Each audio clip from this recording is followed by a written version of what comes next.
C. Joseph Vijay எனும் நான்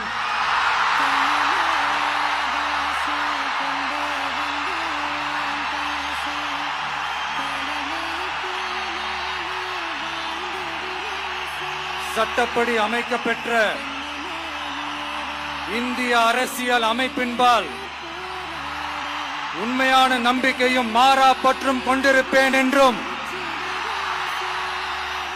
இந்திய நாட்டின் ஒப்பில்லாத முழு முதல் ஆட்சியையும் ஒருமையையும் நிலை நிறுத்துவேன் என்றும்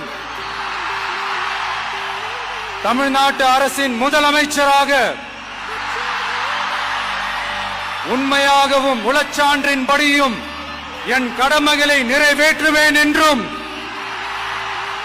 அரசியல் அமைப்பிற்கும் சட்டத்திற்கும் இணங்க அச்சமும் ஒருதலை சார்பும் இன்றி விருப்பு வெறுப்பை விலக்கி பலதரப்பட்ட மக்கள் அனைவருக்கும் நேர்மையானதை செய்வேன் என்றும் ஆண்டவன் மீது ஆணையிட்டு உறுதிமொழிகிறேன்.